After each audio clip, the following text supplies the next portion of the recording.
He was 69 years old. 3 weeks before he died, he sat in his cardiologist's office and heard words that most people find reassuring. Everything looks good.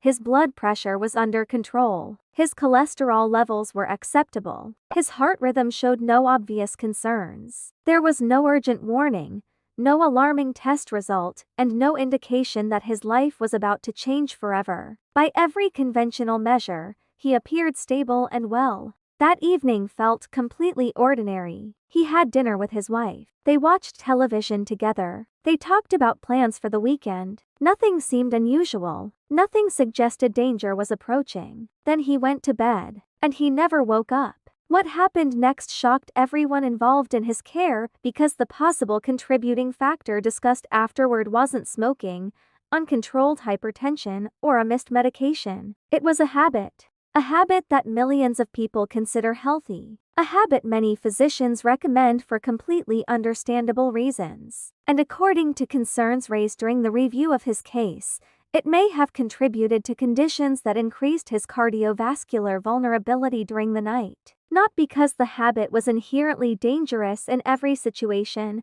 but because the physiology behind it is far more complex than most people realize. That's why this conversation matters. I want to tell you about a man I'll call Arthur. Arthur was a retired schoolteacher. Careful, thoughtful, the type of person who researched every decision before making it. He had been managing mild hypertension successfully for several years with medication. His cardiologist was pleased with his numbers, and his most recent monitoring showed good blood pressure control throughout the day. On paper, everything seemed to be moving in the right direction. But there was one habit Arthur was especially proud of. Every evening at exactly 7 o'clock, he stopped drinking fluids entirely. No water, no tea, no juice, nothing. He had read that avoiding fluids before bed could reduce nighttime urination, the repeated trips to the bathroom that had been interrupting his sleep for years. And to his credit, the strategy seemed to work. He was sleeping longer and waking less frequently throughout the night.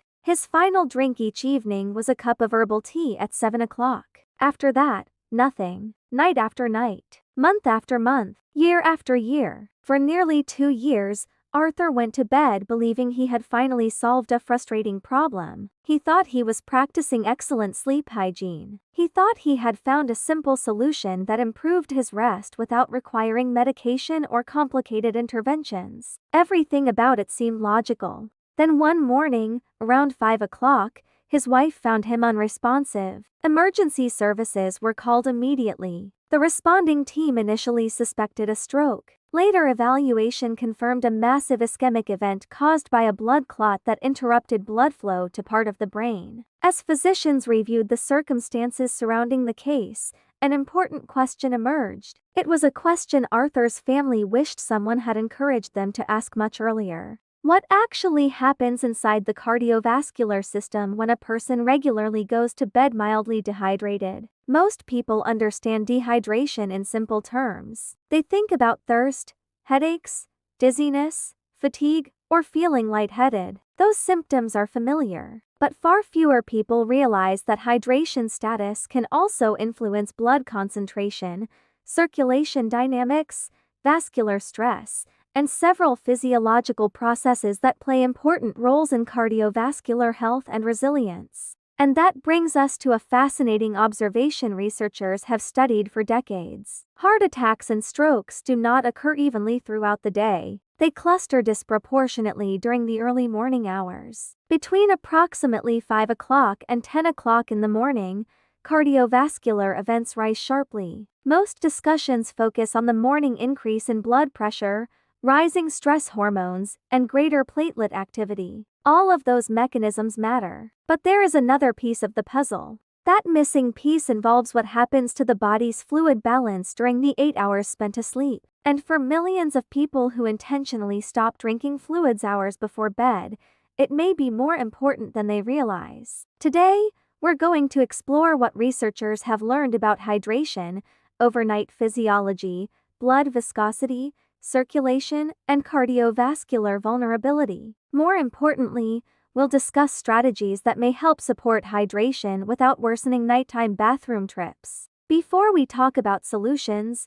we need to understand what actually happens during sleep. Every night, whether you're aware of it or not, your body continuously loses fluid. Water leaves through breathing. Water evaporates through the skin. Additional fluid is lost through what physiologists call insensible perspiration, losses that occur even when you aren't visibly sweating. In a typical adult, these losses can total 400 to 600 milliliters during the night. The amount can be even higher under certain conditions. A warm bedroom, mouth breathing, snoring, sleep-disordered breathing. All of these factors can increase overnight fluid loss. None of this is abnormal. The body is designed to handle it. The real question isn't whether fluid loss occurs. The question is what condition your circulatory system is in when the night begins. That's where the story becomes significantly more important. A well-hydrated person begins the night with an adequate fluid reserve. As water is gradually lost during sleep,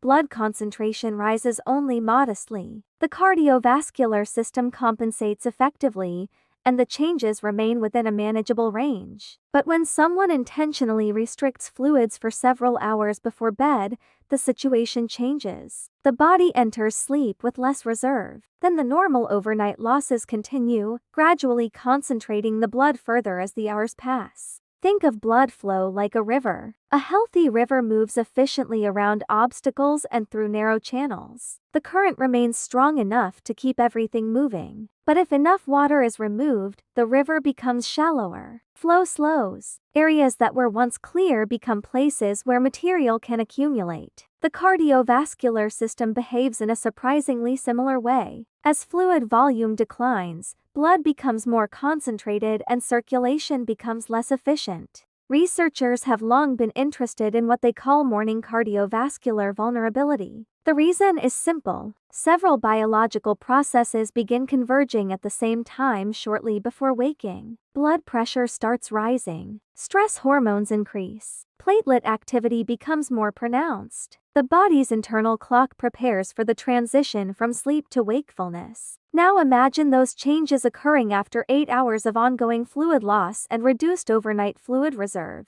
Researchers sometimes describe this situation as multiple risk factors arriving at the same intersection simultaneously. One factor alone may not create a serious problem, but when several factors overlap, vulnerability increases. Think about rush hour traffic. Heavy rain may not cause an accident by itself. Road construction may not cause an accident by itself. Congestion may not cause an accident by itself. But when all three occur together, the likelihood rises dramatically. The cardiovascular system often works the same way. Several modest physiological stresses that might be harmless independently can become more significant when they occur simultaneously. That's one reason researchers pay such close attention to the overnight and early morning period. For Arthur, none of this was on his radar. Like many people, he viewed fluid restriction as a straightforward trade-off. Drink less, wake up less, sleep better, problem solved. What nobody had explained was that the body is constantly balancing multiple priorities at once. Better sleep matters. Hydration matters. Cardiovascular stability matters. And sometimes solving one problem without considering the others can create unintended consequences that remain hidden for years. The challenge becomes even more important as people age. Younger cardiovascular systems generally possess greater reserve capacity, allowing them to adapt more effectively to physiological fluctuations and temporary stresses. With aging, those reserves gradually decline. Blood vessels become less elastic. Arterial plaque becomes more common. Recovery from physiological stress becomes less forgiving. The same degree of dehydration that produces little measurable effect in a healthy 30-year-old may have a much greater impact in someone who is 65, 70, or older. That doesn't mean dehydration automatically causes a stroke or heart attack. The relationship is far more nuanced than that.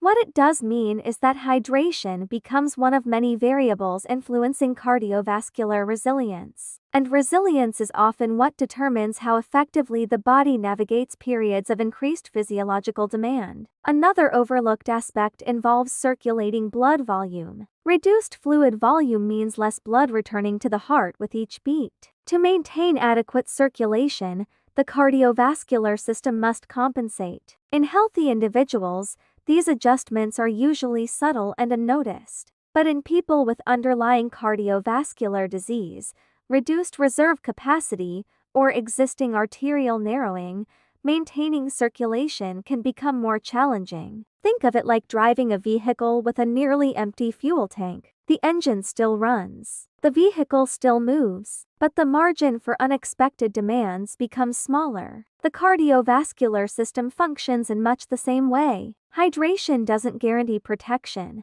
but inadequate hydration may reduce the body's available margin for adaptation. And that brings us to the most important question. If completely restricting fluids before bed isn't necessarily the ideal answer, what should people do instead? Nobody wants repeated trips to the bathroom throughout the night. Nobody wants poor quality sleep. Nobody wants to exchange one health concern for another. Fortunately, researchers and clinicians have spent years studying exactly this balance, and the answer isn't simply drinking large amounts of water right before bedtime. In fact, that approach often creates an entirely different problem. The solution appears to be timing. The goal is to support hydration throughout the evening while minimizing bladder volume at sleep onset. In other words, maintaining healthy fluid balance without recreating the nocturia that caused many people to restrict fluids in the first place. That's where evidence-based hydration timing strategies begin to make practical sense for many adults.